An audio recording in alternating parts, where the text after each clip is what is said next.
Welcome to Greg Plays Games. Today I have my review for the Legend of Zelda Skyward Sword HD on Nintendo Switch, which at this point the game is close to a year old after initial release. So it's a little bit overdue, but as I kind of unpack my review, I'll definitely explain more why it took me so long to beat this game. But before we go into the review, I just kind of want to give context for the other Zelda games I've played. The very first Zelda game I played was Majora's Mask, and I was a really little kid, and it scared the shit out of me. So I really I didn't finish Majora's Mask just because it was too weird and uncomfortable to play as a child. I really did like Wind Waker as a kid though. Very tonally different games, I would say. Wind Waker is definitely more appealing to a young kid. And then after that, I really had only played Wind Waker on several other occasions, and then, played as Link in Smash Brothers and games like that. But it wasn't really until Breath of the Wild came out that I had really gone deep into Zelda, other than Wind Waker, I should say. So since playing Breath of the Wild, I have played Link's Awakening, which was also released on the Nintendo Switch. I have tried to go back and beat Ocarina of Time, which I have not done yet, so now that I've beat Skyward Sword, I am definitely going to revisit Ocarina of Time and try and finish that game. And then I've played... that was pretty much it. I've played other Zelda games here and there just to give them a go, but really those are the only games I've beat: Breath of the Wild, Wind Waker, and Link's Awakening, and now Skyward Sword HD. So I do think it's important to kind of give context to the order in which I've played Zelda games, because I think that's going to illuminate a lot of my reasoning for the score at the end. So the first category I want to talk about is just kind of the core gameplay, and really kind of the biggest decision Nintendo made was to provide motion controls as well as button controls, and honestly neither of them work well. It is really picking the shiniest of two turds out of motion controls and the physical just controller button pressing, because with the motion controls you do get free camera control with your right stick, but the motion controls themselves are clunky. You're constantly needing to recenter your cursor. They're just cumbersome to use, and they really don't benefit the game, really. It's just, obviously it comes from a time when Nintendo was exclusively exploring motion controls in the Wii, so there was really kind of no way to avoid having an issue with the controls without having to completely revamp the system, I would assume. I'm not a game designer, that's just kind of what I'm thinking. I feel like implementing the actual button controls it would have been impossible, because there's so much motion control implemented in this game, like you're seeing right there with the minecart. And in some instances, I do think that this would be fun. Like, in theory, it's really cool to control a sword and a shield, but in actuality, there's just not enough accuracy with the Nintendo Switch controllers to make it an enjoyable experience. And then with the button controls, that's probably the preferred way that I played. I did play probably an equal amount of motion controls versus button controls, because with the button controls you are able to control the camera, but you have to hold down the left bumper anytime you want to control the camera, and this is a solution because you do need to use that right stick for your sword. It really is not the perfect solution because it never feels natural. Even after playing the full game and really kind of finishing it with button controls, it never felt natural. You always have to think about holding down that button to control the camera, and it's not intuitive. It doesn't feel natural. None of the controls really feel natural when you're using the stick, and so it was not a fun experience just having to control your player and to explore the areas. It was always a chore, and it was always something you had to think about. As well as in combat, when you're using the button controls, I had issues with it reading the direction, not the direction, but it didn't always register the right way when I was swinging my sword, in motion controls and in button controls for that matter. So I really feel like the control scheme prevented this game from really being an enjoyable experience at times for me, and it really is kind of the main thing that held this game back from being a phenomenal game for me. So now that I've kind of got the obvious blemish out of the way, because I think most people agree that the control scheme of this game is not ideal. Maybe some people were able to get over it. I truthfully never was.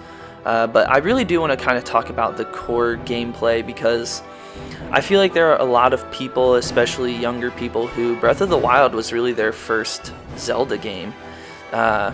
And it's hard to go from that back to the old Zelda formula, because I feel like Breath of the Wild really kind of captures a lot of what the initial magic of Zelda was, at least my perceived initial magic, because I was not born when the original Zeldas came out, but the feeling of exploration, of freedom, Breath of the Wild really does those and encourages you to explore. It encourages you to experiment, and that level of openness and of, really kind of player-driven narrative is not present in this game. It's just not that type of game. This is kind of a true Zelda, typical classic Zelda experience. Puzzle. It's a puzzle game at its core, with combat that is, kind of held back by the controls. Unfortunately, I feel like that is a lot of my favorite part of Zelda is exploration and combat, and this game does not do either of those things well. You're kind of you have 3 regions to explore. Lanayru Desert, Elden Volcano, and Farron Forest, all very typical Zelda locations, and you would be very familiar with them if you played Breath of the Wild as well. And they're kind of structured in a linear fashion, and you can explore. Obviously, there's hidden treasure and things to find, but nothing like Breath of the Wild. If that's kind of the expectation you have, you're going to be very disappointed. Even if it's not the expectation you have, I still feel like you would maybe be disappointed. It's just hard not to be when you go from that type of game to this. So in a lot of ways, it releasing after the Breath of the Wild, the HD version at least, it really kind of hurts Nintendo, and I think it kind of hurts the brand of Zelda in a lot of ways, because this just isn't what it is anymore, at least I hope. So you're going to have a lot of traditional linear level exploration. The benefit of that though, is you do have the classic Zelda Dungeons, which a lot of people did not, a lot of people missed in Breath of the Wild. I was not one of those people, because personally, if I wanted the old dungeon experience, I would just go back and play these old Zelda games. I don't need that in Breath of the Wild. I personally think that the shrines in Breath of the Wild are better than the dungeons, which a lot of people I don't think agree with. And the reason being because the shrines take all of the puzzle solving of the dungeons that is enjoyable, condenses it down into these bite-sized pieces, and you're not trapped in them. I think a lot of the old Zelda games, you're trapped in these linear directions, and you can leave the spaces and go and get items if you need, like potions and that kind of stuff. But in Breath of the Wild, it's a lot more snappy. You go into a dungeon, you do it, you get a reward, and you're out. It's a lot more instant gratification, as opposed to this, which, a dungeon might take you several hours to beat. There might be, secret passages that you have to kind of find, or it's just a completely different experience. I personally prefer the shrines to the dungeons, and I think that is an unpopular opinion, so I'd love to hear what you think about that in the comments. But I do think kind of one of the real negatives of the gameplay is the amount of back and forth between regions, and this is not uncommon for traditional Zelda games, in my experience, especially with Wind Waker. There's a lot of fetch quest and back and forth, and it's the same here. The only difference is, at least in Wind Waker, the exploration aspect of Wind Waker is the core of its fun, getting to sail around, especially in the upgraded version when you have the fast sail, and it's a lot easier to travel around the open world, and you can fast travel, of course, too. It's a lot more enjoyable than this. Here, you do have your Skyloft, or your Skywing, I cannot remember the name of the bird right now off the top of my head. You do have that to fly around this kind of hub space, but it is not the same as like when you're roaming around the open sea, or Breath of the Wild, obviously, too. You have an entire open world to explore. So I do even feel like it was a step backward in the Zelda franchise itself, especially comparing it to Wind Waker. The Wind Waker was just a lot more fun to explore, and I never felt like this was a fun game to explore the locations. So I feel like there was, the level design itself is top notch. Every dungeon is interesting, it's challenging. You're not going to get the solutions right away. They're not obvious. They're not like, your run-of-the-mill puzzlers. Zelda always does a really good job of creating new things. Of course, there's the classic stand on this switch to open the door, which is just typical of any puzzle game. But Zelda, it does a really good job with its dungeons. Unfortunately, this is far from my favorite Zelda. So it fell short in a lot of ways in that aspect for me. Just the core concept of exploration, it really fell short for me. The next category I want to talk about is just the graphics and the art style. I do feel like this game probably had the most improvement in that area because this was originally on the Nintendo Wii and it was not in high definition. I have kind of made some jokes on the channel here and there about the quality of visuals of this game. All jokes aside, it really does look pretty solid on the Nintendo Switch.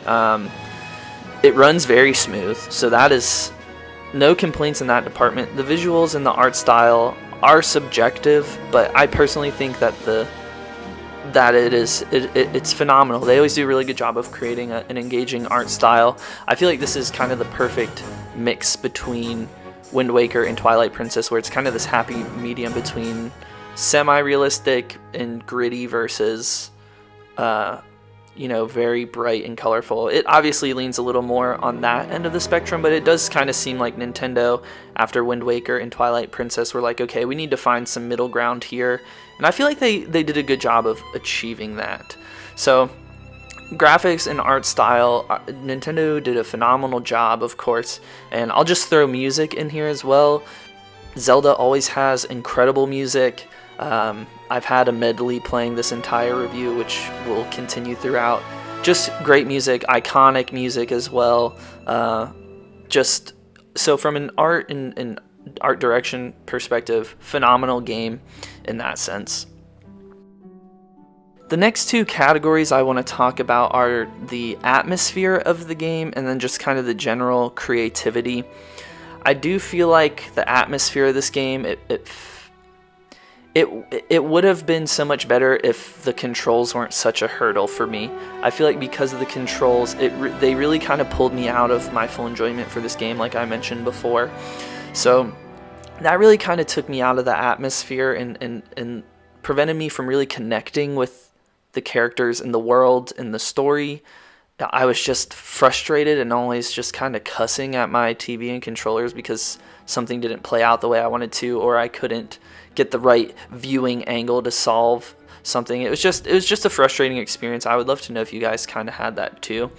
Then just general creativity. I also feel like this game really fell short in that for me because it isn't different than really most other Zeldas. I feel like kind of the areas where it was more progressive were in the story and characters, which I am also going to talk about, but the level design and just kind of the pacing of the game is just very typical Zelda. It didn't really do anything new. The Loft Wing is an interesting concept, but you didn't really need to do a lot with the Loft Wing.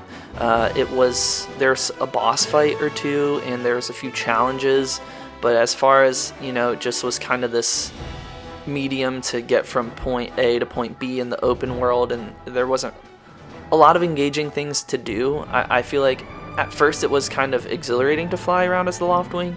Actually, with the motion controls too, it felt like you were kind of controlling a paper airplane. That being said, it was hard to control with motion controls. Button controls, I did switch mine to inverted after a while, which really kind of helped. I wish I had kind of used my brain and done that sooner. I prefer inverted vertical axes, especially for flying games. So, I don't know, it really kind of fell short in the atmosphere and creativity department, but I feel like the story and characters, which is kind of the next category I was going to talk about, but I'm just kind of rolling into, it did kind of progress in those areas. It did kind of offer these more fleshed out characters that you actually were interested in, such as Groose, and even Zelda herself was more interesting. You spend a lot more time with these characters. They have dialogue, I think written dialogue. There's not any voiceover in this game, if I remember correctly. And the story was a lot more interesting. I mean, kind of the typical iteration of Zelda, but you know, it was just a little more interesting from a story perspective than some of the other Zelda games I've played. And I feel like ultimately this game set the groundwork for Breath of the Wild from a visual standpoint, from, you know, everything, the gameplay to the characters, and it leading to voiceover. It just, I think when I reflect on this game, I think the biggest thing for me is that this was just kind of the biggest stepping stone towards Breath of the Wild. Almost like from the Wii to Wii U to Nintendo Switch, the Wii U was kind of this necessary stain that needed to happen in order to kind of achieve greatness with the Nintendo Switch. And by no means do I mean this is a stain on the Legend of Zelda franchise. I think this is still a really good game, technically, but I personally really could have passed on this game, which will lead me to the final score here.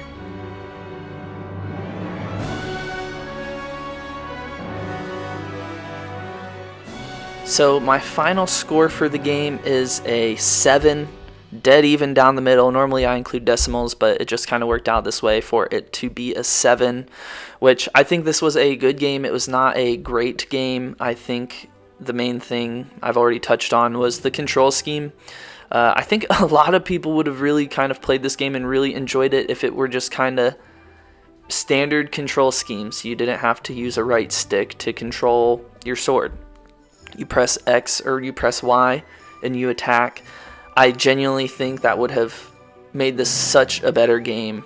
The motion controls are just too implemented into the core aspects of this game for it to ever really be able to not include the motion controls, unfortunately, without Nintendo having to put in a lot of work, which we just know they weren't going to do with a re-release of an old game. So in the end, a 7, I feel like it is very fair. I think this is a game that, you know, was on the cusp of being great. And for some people, maybe this is a great game. Maybe this is your favorite Zelda game. I'd be curious to know if this is anyone's favorite Zelda game, because I feel like you don't hear that very often, especially with Breath of the Wild. It's really hard to compete.